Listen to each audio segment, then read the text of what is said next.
people have no energy? Because mental diarrhea. You eat bad food and then try to stop diarrhea, it's not going to work. This much you do. Tonight before you go to bed, keep it down and go to bed. In a little while, if you simply sit here, things around you will reverberate.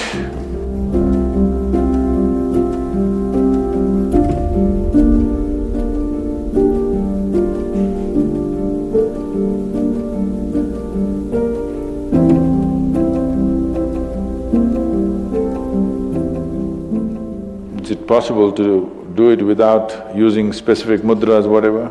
Yes. These are all small help, little assistance. You don't see a Shiva or a Krishna holding mudra and sitting like this, simply intense. Nor will you ever see me sitting like this. No, you will not see me practicing Shambhavi or this or that. If I just close my eyes for 20 seconds, I'm done. I'm ready for the day.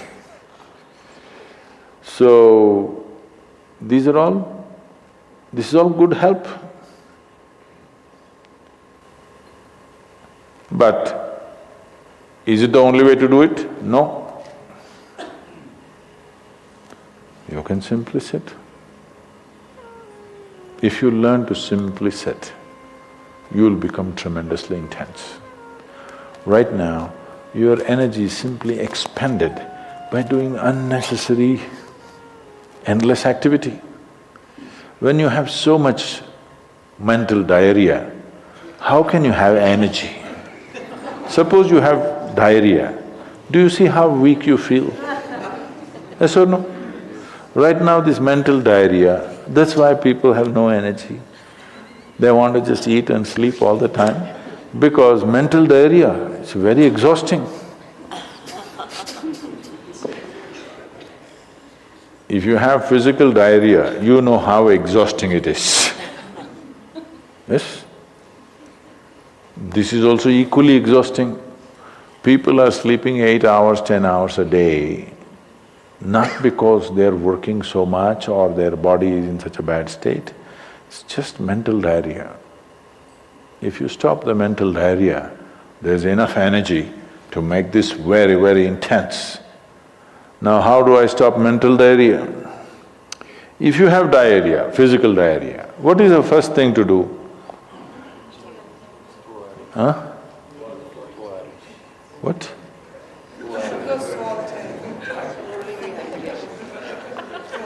Yes, run to the toilet, I know that.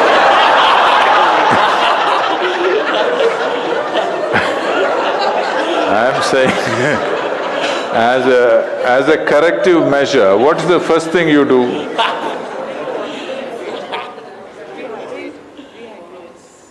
No, as a corrective measure, what is the first thing you do? First thing is stop eating, right? Yes or no? But diarrhea means in some way we've eaten something that the body doesn't want. It's trying to throw it out. Yes? You've taken something inside which the body doesn't like, it wants to throw it out. First thing is, stay away from food for some time. You eat bad food and then try to stop diarrhea, it's not going to work. So similarly, bad food for the mind is just this. You have gotten identified with things that you are not. The moment you get identified with things that you are not, mental diarrhea is inevitable. It's bad food for the mind. Now it will run endlessly, do what you want.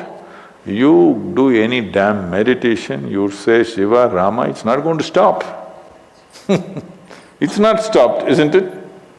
Because bad food is being eaten every day, you're getting identified with more and more things and you want to stop your mind, you do whatever kind of circus, it is not going to stop.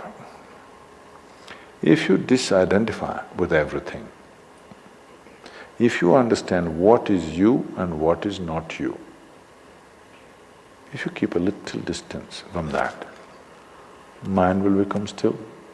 If you want, you can use it, otherwise you can keep it.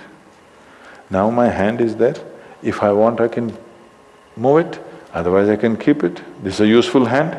Suppose it starts jumping like this. You clearly know there is some kind of an ailment, isn't it? Yes or no?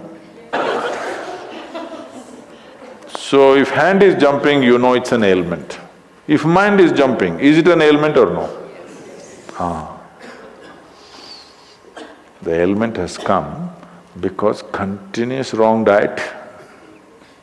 You tell your mind that I am this, I am this, I am that, I am that. It's having diarrhea. You stop giving it wrong food. If you clearly see what… even if you do not know what is me, at least you know what is not me, isn't it? This much you do. Tonight before you go to bed, sit on your bed and sit down and discount everything that is not you. This house in which you're living, is this me? No. This loving parent or mother, father, wife or husband or child, they're wonderful, but is this me? No. Now these nice clothes I'm wearing, is this me? No. Now my body, I like it, but is this me? No. Now I'm having so many thoughts, is this me? No. Now I'm having wonderful emotions, is this me? No. Like this, everything that's not you, before you sleep, keep it down and go to bed.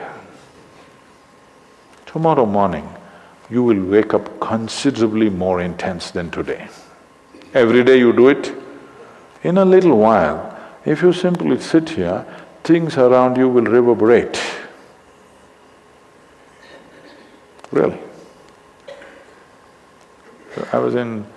a few years ago, couple of years ago, I was in America and this is a very typically American question. This lady comes up to me and she's very angry. I've been doing this yoga for last 35 years, nothing happened. But you went and just sat on a rock and things happened to you. This is not fair. Where is the damn rock?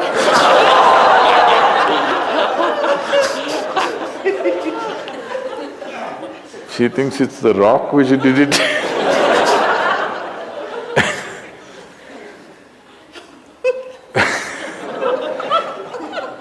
The only sadhana that I did in my life is, right from my very early age, though I was very actively involved with everybody around me, I never identified myself with my parents or my siblings or my endless number of friends or the society or the religion or the country or anything around me. Never identified. Not that I was not involved, I was very involved, very active. Even today I'm very active and involved, but not identified. If you don't identify with anything, there is enough energy in this to become intense. See, I want you to understand, your life energy right now in this body, how many things it's doing here as you're sitting here? Hello, do you know the complexity of activity it is doing? Every cell in the body, your liver, your kidney, your damn spleen and all kinds of stupid things that we cannot even figure even today. Yes? Just see as you sit here, how many things this energy is doing. Obviously it must be intense to do all this. You are not able to experience it because of diarrhea. When you have diarrhea, that's how you feel, isn't it? Yes or no? So that's how it is. Stop the diarrhea. Stop eating bad food, diarrhea will stop. Once diarrhea stops, there's enough energy in this to sit here and reverberate in a very intense way.